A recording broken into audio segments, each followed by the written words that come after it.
Hello, everyone. Welcome back to Daily English Learn. I'm Eva.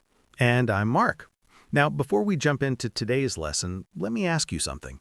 Have you ever been in a situation where someone asks you to tell them about yourself, and suddenly your brain this freezes? You know what to say in your native language, but in English, the words just don't come out smoothly.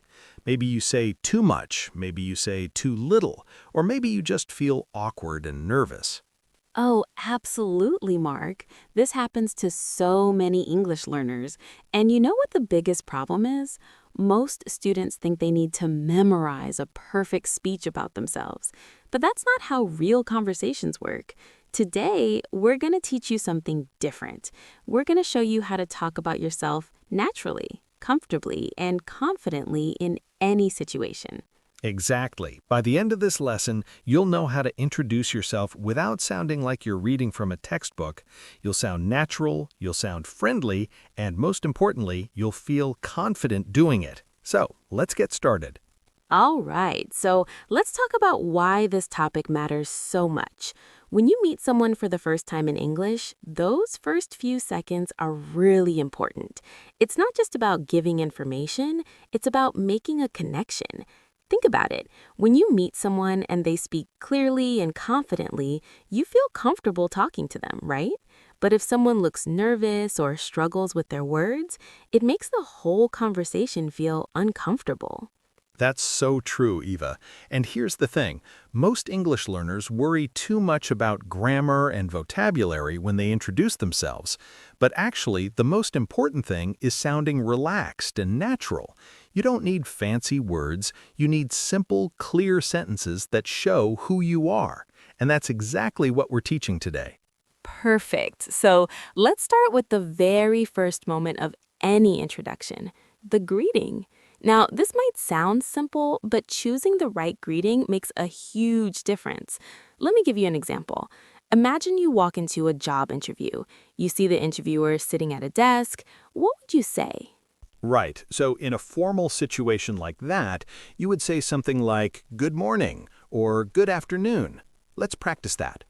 Good morning. My name is Mark. It's a pleasure to meet you. Notice how I'm using full sentences, speaking clearly, and showing respect. This is perfect for interviews, business meetings, or formal events. Exactly. Now let's change the situation. Imagine you're at a coffee shop and you meet someone your age. Maybe they're sitting next to you and you start chatting.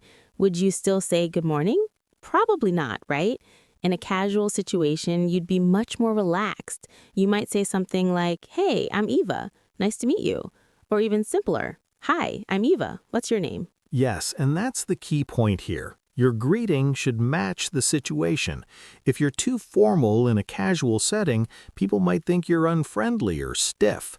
But if you're too casual in a formal setting, people might think you're unprofessional. So always think about where you are and who you're talking to. Great point.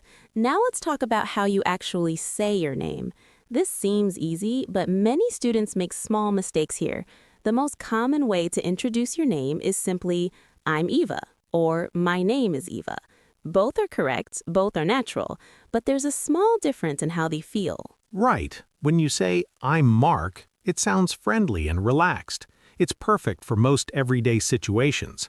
But when you say, "My name is Mark," it sounds a little more formal and clear.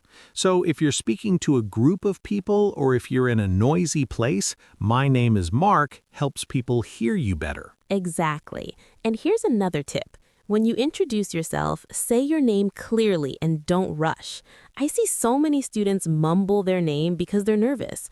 But your name is important. It's the first thing people will remember about you. So practice saying it with confidence. Let me show you. "Hi, my name is Eva. I'm really happy to be here today." Perfect example, Eva. Now, let's move forward. After you say your name, what comes next? Well, it depends on the situation.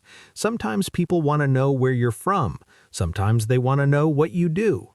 The key is to keep your answers short and simple at first, and then add more details if the person seems interested. Yes, that's really important. Don't give your whole life story in the first 30 seconds. Let the conversation flow naturally. So let's start with location. How do you tell someone where you're from? The easiest way is I'm from, and then your city or country. For example, I'm from Mumbai. Simple, clear, easy to understand. Right. And if you want to add a little more information, you can say, I'm originally from New Delhi, but I live in Bangalore now. This is great because it shows people where you grew up and where you are today. And notice the word originally. This is a really useful word when your past and present are different. Absolutely. And here's another natural way to talk about your background. You can say, I was born in Karachi, but I moved to Dubai 5 years ago. This gives people a clear picture of your life journey. And when you share this kind of information, it opens the door for more conversation. People might ask you why you moved or what it's like living in a new city. Exactly. Now let's talk about something that many students find tricky. Talking about your age. In some cultures, asking about age is very normal. In other cultures, it's considered rude. So how do you handle this in English? Good question, Mark. First of all, you never have to tell someone your age if you don't want to. But if you're comfortable sharing, the most common way is simply, I'm 25 years old, or just, I'm 25. Both are perfectly fine. And if you don't want to be too specific, you can say, I'm in my early 20s, or I'm in my late 30s. This gives people a general idea without sharing the exact number. That's a really smart way to handle it. And honestly, in most casual conversations, people don't really care about your exact age. They just want to get a sense of who you are. So don't stress too much about this part. Agreed. Now let's move on to something that's really important in most introductions, especially professional ones, talking about your education and your work. This is where many students feel nervous because they're worried about using the wrong vocabulary or sounding unclear. But trust me, it's much easier than you think. Absolutely. Let's start with education. If someone asks about your studies, you can keep it very simple. For example, I studied engineering at Delhi University. Or if you want to be more specific, you can say, I have a bachelor's degree in computer science. Both of these sentences are clear and natural. Right. And if you're still studying, you can say, I'm currently studying marketing at XYZ College, or I'm doing my master's in business administration. The word currently is really helpful because it shows that you're in the middle of something right now. Exactly. Now let's talk about work. This is usually one of the first questions people ask when they meet you. So what's the simplest way to answer? You can say, I work as a software engineer, or I'm a teacher. Both are natural and easy to understand. Yes, and if you want to mention your company, you can say, I work at Google or I work for a marketing agency. Notice the difference. We say work at when we're talking about a specific company and work for when we're talking about a type of company or organization. That's a great point, Eva. And here's another useful phrase. If you want to talk about your field or industry, you can say, I work in IT, or I work in education. This is perfect when you don't want to go into too much detail about your exact job title. Absolutely.